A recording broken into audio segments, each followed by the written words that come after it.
The Warriors season did not come to an end Saturday thanks to a huge Game 6 from Klay Thompson. The Splash Brothers scored 41 points, including a playoff record 11 threes. Steph Curry wasn't too shabby either, putting up 31 of his own. Stephen A., did Klay Thompson prove he's a better shooter than Steph Curry Saturday?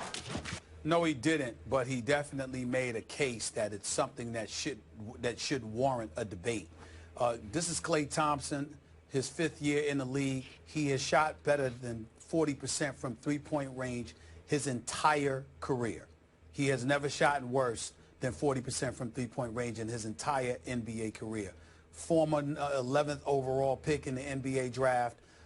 This dude is special, no doubt about it. Reigning three-point shooting champion. And as a spot-up shooter, when you see him, when he catches fire, he's better than anybody in the game. But on a night-in, night-out basis, even though he's improved tremendously and he's religiously shot better, 46%, 47% from the field over the last 2 years, and obviously 43 and 42% from three-point range, this dude is a marksman extraordinaire. There's no doubt about it. And if you're going to have a debate about the best shooters in the game, it's him, it's Steph Curry, it's J.J. Redick. Those are the guys that you put up in there. I know Kawhi Leonard had a successful year shooting from three-point range, but he ain't on those dudes' level. As marksmen, shoot three-point snipers, these guys are just on another level. And so when I look at it, I'm still going to give the edge to Steph Curry because he does it off the dribble. He does it whether contested or not. He does a lot of things. Not to say that Klay Thompson doesn't do it, but he's usually catching and shooting. And obviously, he doesn't have the ball handling skills to shoot off the dribble the way that Steph Curry does. I'd still give Steph Curry a slight edge because he can do it under any circumstances. But if you're talking strictly spotting up or catching and shooting, Klay Thompson plays second fiddle to no one. It's just that Steph Curry has more of an arsenal because his jump shots can come under a myriad of circumstances, whereas Klay Thompson's three-point shooting comes off of being open, setting up, or catching and shooting off screens. That's the difference between the two. But it's a 1 and 2 thing right there, and it's definitely close. Wouldn't you agree the two best shooters you've ever seen are these two guys? I would pretty much say that, but it's hard for me to ignore that, Skip, because I've seen J.J. Redick shoot this year as well. And J.J. Redick is no joke. No, he shot a better percentage than these guys as well. So I can't ignore that. But these two guys appear, to the mind's eye, numbers aside, to my eye, they appear to be the two best shooters that I've seen. I will say this, though. I've got Hall of Famers like Reggie Miller, Ray Allen, and others who would be quick to remind me that even though they have profound respect for Klay Thompson and what he brings to the table, Klay Thompson has Steph Curry. So when they were the number one options, you're Ray Allen, you're Milwaukee, stuff like that. You know, they're the primary focus, which means they're facing elite defenders. They didn't have a Steph Curry to play with. So that is a good point on a part of a Reggie Miller, for example. It is. Now, back to my answer to this question. I do give Steph still a slight edge, but Klay can get hotter and he can get colder than Steph. Steph has always taken more threes and made a higher consistent percentage of threes than Klay has. But in Klay's case, I'm going to say it again. He scored 37 points in 1 quarter, and he made 9 out of 9 threes in 1 quarter. That's just off the charts. I'm not sure that Ray Allen could have done that or Reggie Miller could have done that. I'm not sure. Again, he had Steph to play off of. But in Steph's case, we know what Steph did in 1 game at Oklahoma City in the regular season. He made 12 threes. That's the record for a regular season game. Now, Klay has the playoff record, 11 threes, also at Oklahoma City. Poor Oklahoma City. They get shot out of their own gym by these two guys. But back to Klay, he's got a 37-point quarter. He also has a 27-point quarter, 26, and 22.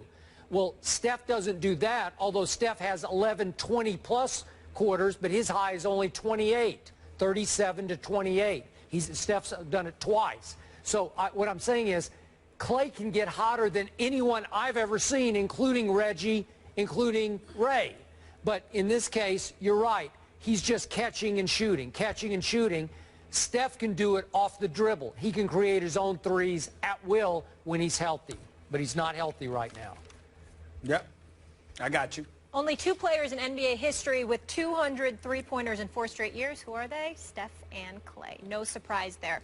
The San Francisco Chronicle sums it up with the headline, "It's winner take all." But which team has more pressure? That is the question next. We'll get into it.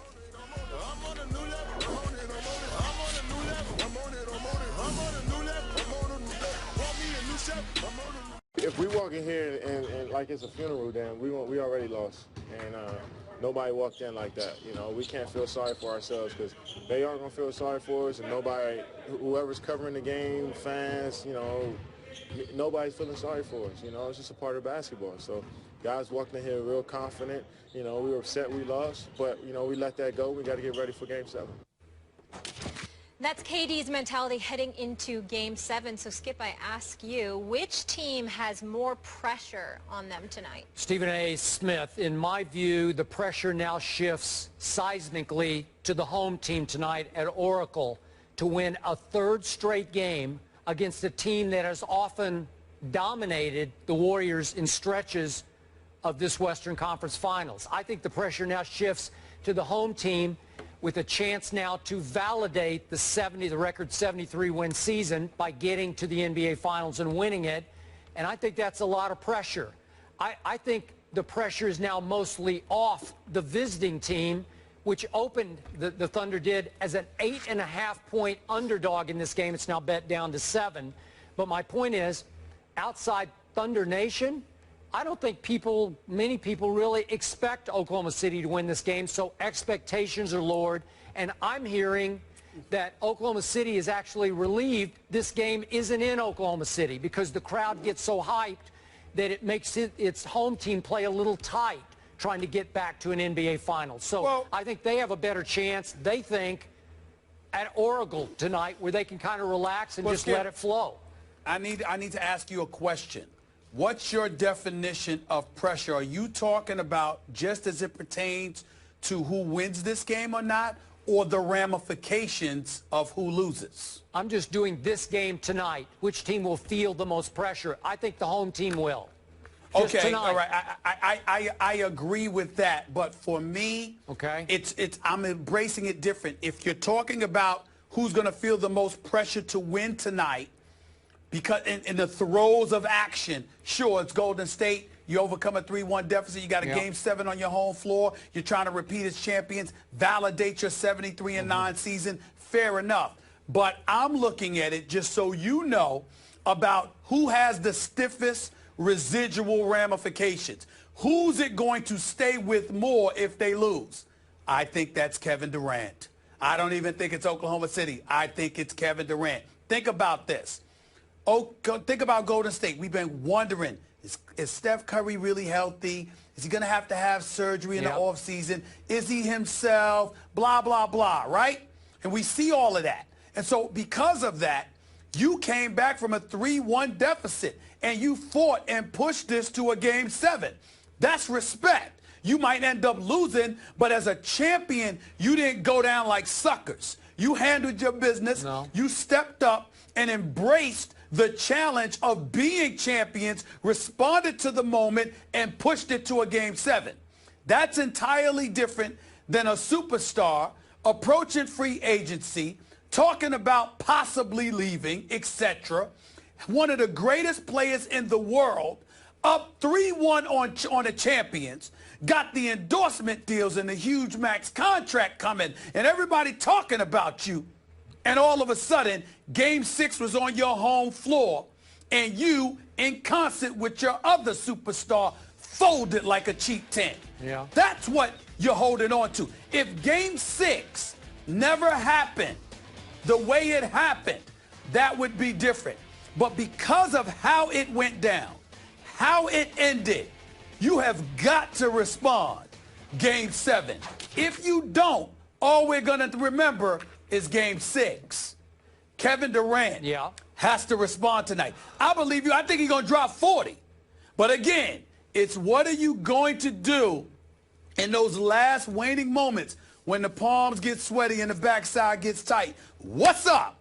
That's what we're looking for, because I know you're going to drop 40. And I think that Russell Westbrook might drop a triple-double. I'm not worried about their numbers. I'm worried about where they're going to be when that crowd at the Oracle is roaring and everybody's going crazy and the clock is ticking and your season is on the line. We all see what Steph Curry and Klay Thompson are capable of doing. If they don't do it, okay, you didn't do it this time, but they've already done it enough times. We're wondering about OKC. All right, flip it around. Do the hypothetical.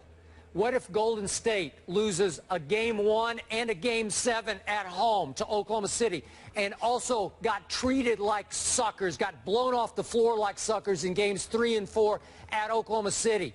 Will we come in here tomorrow and say the 73 wins were meaningless, empty, to some degree,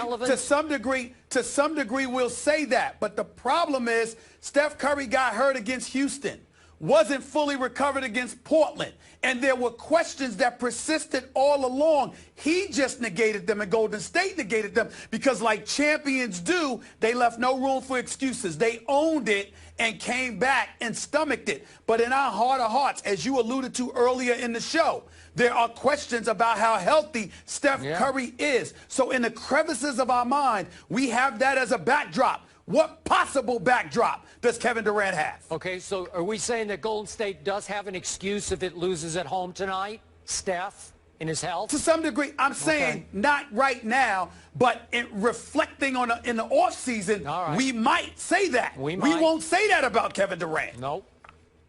We're not going to say that. We'll leave it there. We asked you guys earlier in the show that if Kevin Durant loses, is he leaving OKC? We'll have your results and react to them when we come back. Stay here.